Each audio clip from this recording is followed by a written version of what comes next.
விருச்சிக ராசி அன்பர்களே, ஜூலை மாதம் எப்படி இருக்க போகுது அப்படின்னு பார்க்கும் பொழுது உங்கள் ராசிநாதனான செவ்வாய் பகவான் 7ஆம் இடத்தில் அமர்ந்து கொண்டு உங்கள் ராசியை பார்க்குறார். ராசிநாதன் ராசியை பார்ப்பது ஒரு நல்ல அமைப்பு, நல்லா இருக்க போகிறீங்கன்னு அர்த்தம். அதே சமயத்தில் உங்களுக்கு யோகத்தை தரக்கூடியவன் பூர்வ புண்ணியஸ்தானத்தின் அதிபதி யார் அப்படின்னா குரு பகவான் பாக்யஸ்தானத்தில் அமர்ந்து கொண்டு 5ஆம் பார்வையாக உங்கள் லக்னத்தை பார்க்குறார். அப்போ ராசிநாதன் ராசியை பார்ப்பதும் யோகத்தை தரக்கூடிய கடவுளினுடைய அனுகிரகத்தை பெற்ற அந்த குரு பகவான் உச்சமாக இருந்து உங்கள் ராசியை பார்ப்பது ஒரு நல்ல அமைப்பு. அப்போ உங்கள் எண்ணங்கள், செயல்பாடுகள், சிந்தனைகள் நல்லா இருக்கும். மனதில் இருந்து வந்த குழப்பங்கள் நீங்கும். தெளிவான டிசிஷன் எடுப்பீங்க. இது செய்தால் கரெக்டு, அதாவது உள்ளுணர்வு சக்தி நல்ல மேம்படும். உங்கள் உள் மனசு என்ன சொல்கிறதோ அதை செய்யலாம். தடைப்பட்ட விஷயங்கள் எடுத்து செய்து வெற்றி பெறக்கூடிய ஒரு நல்ல மாதம். பாக்கியம் கிடைக்க போகுது. எதை மனதில் நினைத்து யோசித்து கொண்டு இருந்தீர்களோ, இதை செயல்படுத்தணும், இதை செய்யணும், அதெல்லாம் செயல்படுத்துவதற்கு எந்த தடையும் இந்த மாதம் ஏற்படுத்த போவதில்லை. விருச்சிக ராசி என்பவர்களுக்கு தொட்டது துளங்கும். வெற்றி கிட்டக்கூடிய ஒரு நல்ல மாதமாகவே அமைகிறது விருச்சிகத்துக்கு. சார், பணம் சார்ந்த விஷயம், பொருளாதாரம், குடும்பம் எப்படி சார் இருக்கும் அப்படின்னு கேட்டிங்கன்னா 2ஆம் இடத்தை பார்க்கணும். 2ஆம் இடம் தான் குடும்பஸ்தானம். அந்த அதிபதி எப்படி இருக்கார் அப்படின்னா பாக்யஸ்தானத்தில் போய் உச்சமாக இருக்கார், வலிமையாக உட்கார்ந்துருக்கார். அப்போ 2ஆம் இடம் வலிமையாக இருக்க போகிறது. அப்போ குடும்பம் வலிமையாக இருக்க போகிறது. அப்போ குடும்பத்தில் ஏற்கனவே பிரச்சனையாக இருந்தவர்கள் கூட இப்போது அந்த பிரச்சனையெல்லாம் வேண்டாம், நம்ம தான் கணவன் மனைவி குடும்பம் ஒற்றுமைய வேண்டும், யார் சம்பாரிச்சல் என்ன, அந்த ஈகோ கிளாஸ், இந்த மாதிரி சின்ன சின்ன விஷயங்களில் கருத்து வேறுபாடு ஏற்பட்ட இந்த விருச்சிக ராசி என்பவர்களில் எல்லாமே இப்போ அதெல்லாம் விலகப் போகிறது. ஒருவருக்கொருவர் புரிந்து கொள்ளக்கூடிய உணர்வுகள், பொதுநலத்தன்மை, சுயநலத்தன்மையிலிருந்து பொதுநலத்தன்மையாக மாறக்கூடிய அமைப்புங்கிறது இந்த மாதம் நல்லபடியாக இருக்குது. குடும்பம் நன்றாக இருக்க போகிறது. குடும்பத்தில் நல்ல சுப விஷயங்கள் நடக்குவதற்குண்டான அத்தனை அம்சங்களும் இருக்கிறது. ஏன்னா 2ஆம் அதிபதி பாக்யஸ்தானத்தில் இருக்குது. அப்போ நல்ல விஷயங்கள், பேச்சின் மூலமாக பிழைக்கக்கூடிய அத்தனை துறைகள், தொழில்கள் சிறப்பாக இருக்க போது.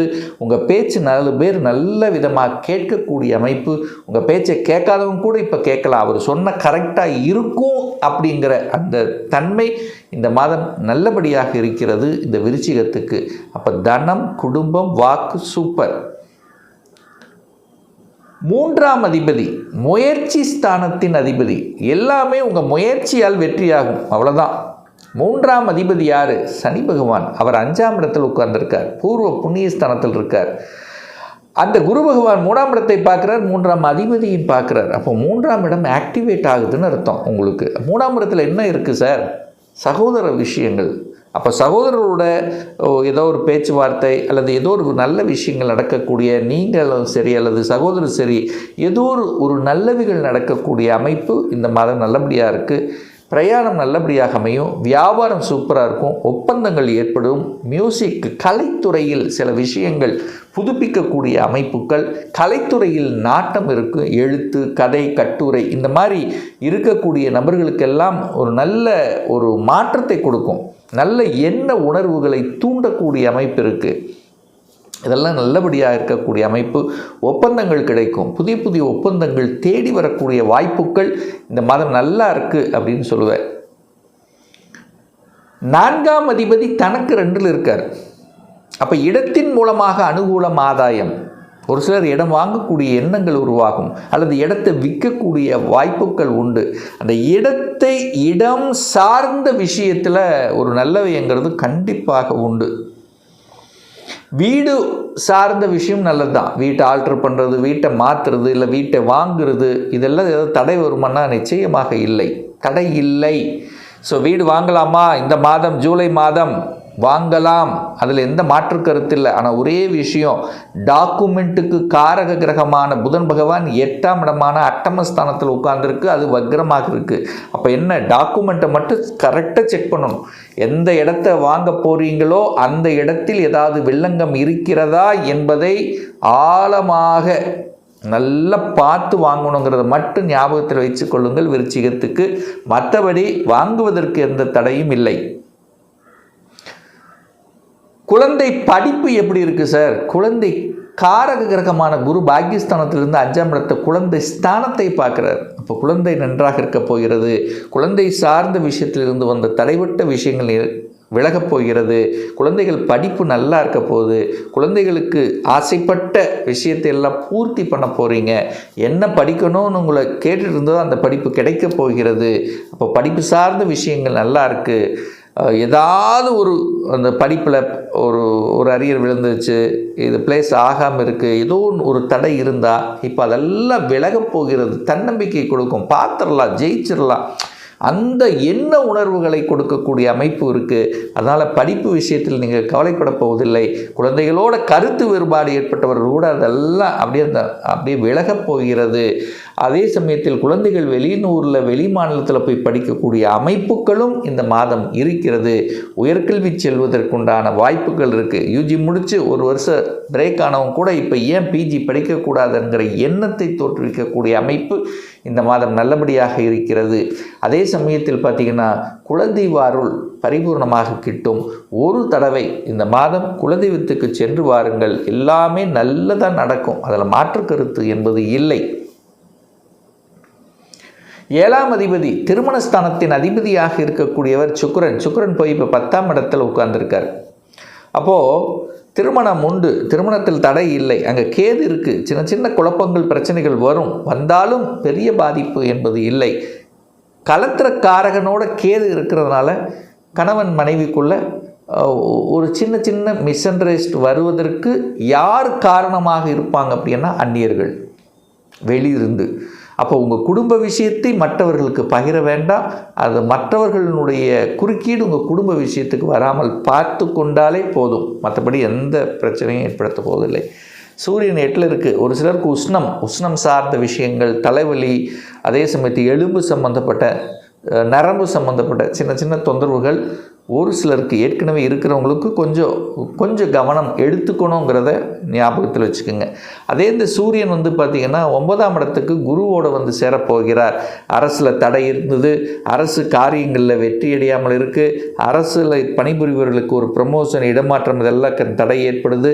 ஸோ இந்த மாதிரியெல்லாம் இருக்கின்றவர்களுக்கெல்லாம் இந்த மாதம் ஜூலை 17ஆம் தேதிக்கு அப்புறம் அந்த தடையெல்லாம் விலகப் போகிறது. டக்கு நடக்கப் போகுது. அரசாங்கத்தின் மூலமாக அனுகூலங்கள், ஆதாயம் உண்டு. பெரிய மனிதர்களின் தொடர்புகளை கொடுக்கும்.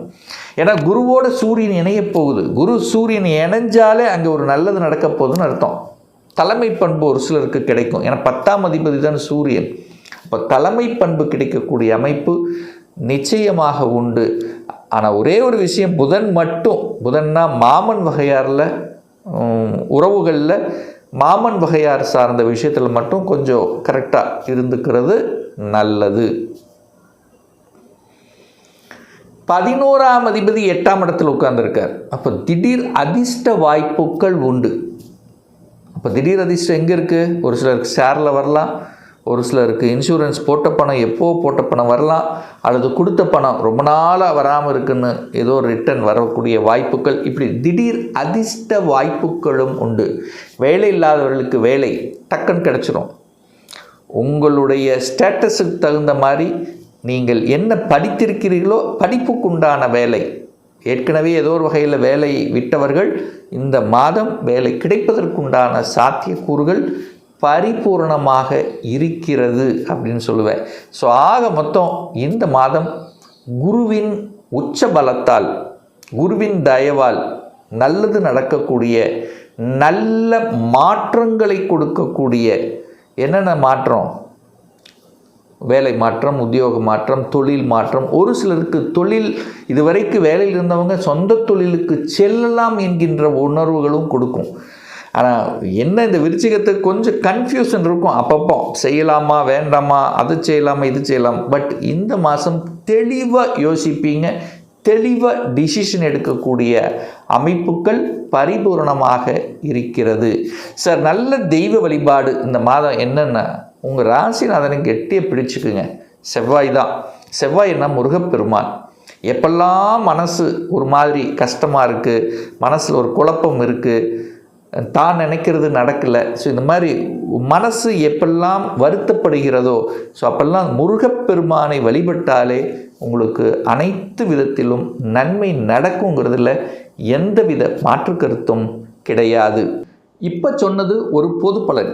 இன்னும் ஒரு துல்லிய பலன். உங்கள் ஜாதகத்தில் கிரகங்கள் எப்படி இருக்குது, என்ன ஆதிபத்தியம் பெற்றிருக்கு, எந்த டிகிரியில் அமர்ந்திருக்கு, இப்போ நடப்பு தசாநாதன், புத்திநாதன், அந்தரநாதன், சூட்சமநாதன் எப்படி இருக்குது என்பதை பொறுத்து நீங்கள் கேட்கக்கூடிய எந்த கேள்வியாக இருந்தாலும் சரி, சொந்த தொழிலா அல்லது வேலையா, எந்த கொடுப்பினை நமக்கு இருக்கிறது, எந்த கோர்ஸ் படிப்பதற்குண்டான விதி கொடுப்பினை நம்முடைய ஜாதகத்தில் இருக்கிறது, திருமணம் தடைப்பட்டு கொண்டே இருக்குது, எப்போ தான் சார் திருமணம் நடக்கும், எப்போ எனக்கு ப்ரமோஷன் கிடைக்கும், இடமாற்றம் கிடைக்கும், வீடு கட்டணும்னு ஆசைப்படுறேன், எப்போ அதுக்கு சாத்தியமாகும், எப்போ குழந்தை பாக்கியம் கிடைக்கும், இது போன்ற கேள்விகளுக்கு துல்லியமான பதிலை நம்மால் கூற முடியும்.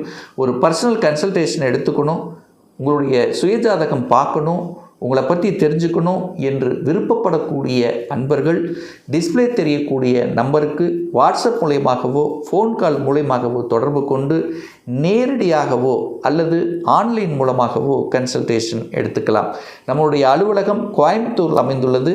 ப்ரியர் அப்பாயின்மெண்ட் வாங்கிட்டு நேரடியாக கன்சல்டேஷன் எடுத்துக்கலாம். நிச்சயமாக இந்த பதிவு ஏதாவது ஒரு ரூபத்தில் உங்களுக்கு யூஸ்ஃபுல்லாக இருக்கும், அதில் எந்த மாற்று கருத்தும் கிடையாது. நம்முடைய சேனலை ஃபஸ்ட்டு டைம் நீங்கள் பார்க்குறீங்கன்னா மறக்காமல் சப்ஸ்கிரைப் பண்ணிக்கிங்க. பக்கத்தில் இருக்கக்கூடிய பெல் பட்டன் ஆல் நோட்டிஃபிகேஷனை கிளிக் பண்ணும்போது நான் போடக்கூடிய அடுத்தடுத்த பதிவுகள் உங்களுடைய நோட்டிஃபிகேஷனில் வந்து சேரும். மீண்டும் ஒரு நல்ல பதிவில் உங்களை சந்திக்கும் வரை உங்களிடமிருந்து விடைபெறுவது உங்கள் அஸ்ட்ராலஜர் டாக்டர் சதீஷ்.